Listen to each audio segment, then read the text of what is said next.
Hi, ఈరోజు మనం control చేయలేని విషయాల గురించి మాట్లాడుకుందాం. చాలామంది ఫిజికల్గా టైర్డ్ ఉండరు, కానీ మెంటల్గా చాలా టైర్డ్ ఉంటారు. ఎందుకంటే వాళ్ళు పీపుల్ని కంట్రోల్ చేయాలని, ఫ్యూచర్ని కంట్రోల్ చేయాలని, సిచ్యువేషన్ని కంట్రోల్ చేయాలని, అవుట్కమ్ని కంట్రోల్ చేయాలని నాన్ స్టాప్గా ట్రై చేస్తూనే ఉంటారు.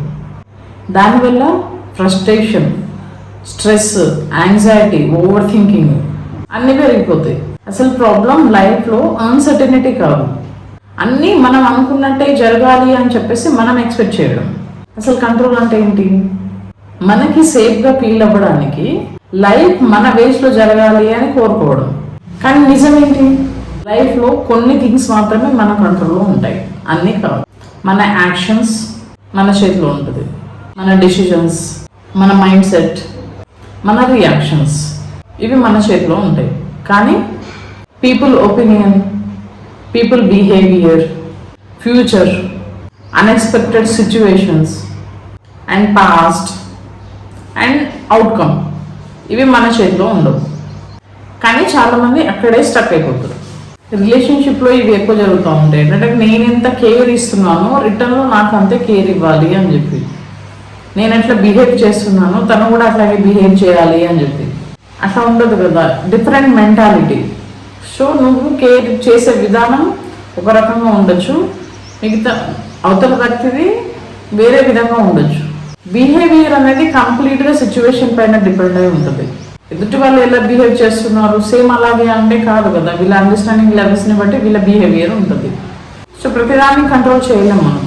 అట్లా కోరుకోవడం అనేది ఎక్స్పెక్ట్ చేసి ఆ తర్వాత బాధపడడం మాత్రమే జరుగుతుంది.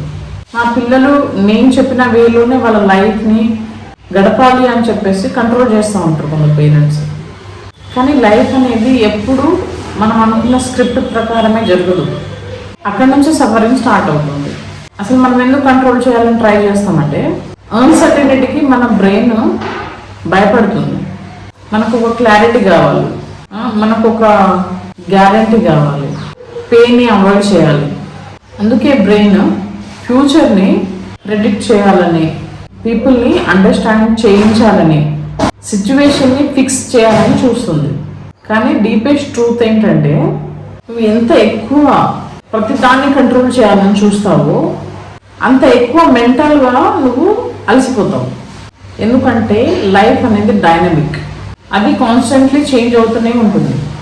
ఇంకో ఇంపార్టెంట్ విషయం, చాలామంది కంట్రోల్ పేరుతో యాక్చువల్లీ భయాన్ని మేనేజ్ చేయాలని ట్రై చేస్తారు. Rejections fear, failure fear, loneliness fear, uncertainty fear, వీటి నుంచి ప్రొటెక్ట్ అవ్వడానికి అన్ని కంట్రోల్లో ఉండాలని కోరుకుంటారు. కానీ పీస్ అనేది కంట్రోల్ వల్ల రాదు, యాక్సెప్టెన్స్ వల్ల వస్తుంది. అంటే లైఫ్లో కొన్ని విషయాలను నా కంట్రోల్లో ఉండవు అని చెప్పేసి యాక్సెప్ట్ చేయాలి. అది వీక్నెస్ కాదు, అది మెచ్యూరిటీ. అయితే ప్రాక్టికల్గా ఏం చేయగలుగుతాం? ఫస్ట్ వచ్చేసి నీ కంట్రోల్లో ఉన్న విషయాన్ని అండ్ నీ కంట్రోల్లో లేని విషయాన్ని సపరేట్ చేయాలి. నీ కంట్రోల్లో ఉన్నవేంటి? Efforts, discipline, honesty, boundaries, mind set.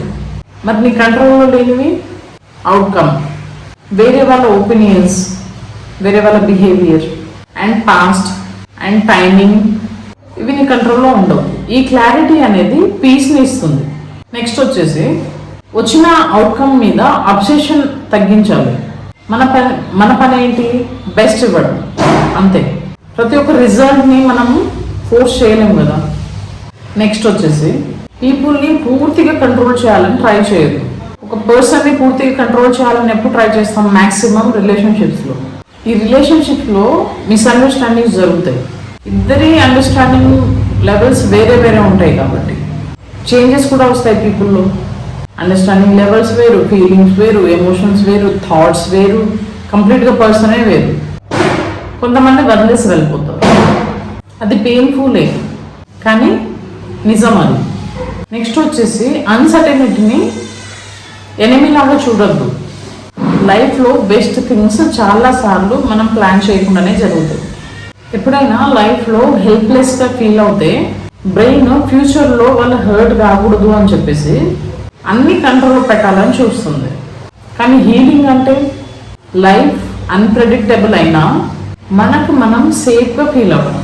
నువ్వు నీ లైఫ్లో ప్రతి చాప్టర్ని కంట్రోల్ చేయలేవు, కానీ దాని నుంచి నువ్వు ఎలా మూవ్ అవ్వగలుగుతావు అనేది చూస్ చేసుకోగలుగుతావు. కొన్ని విషయాలు ఫోర్స్ చేయడం ఆగినప్పుడే మన లైఫ్లో పీస్ అనేది మెల్లగా వస్తుంది.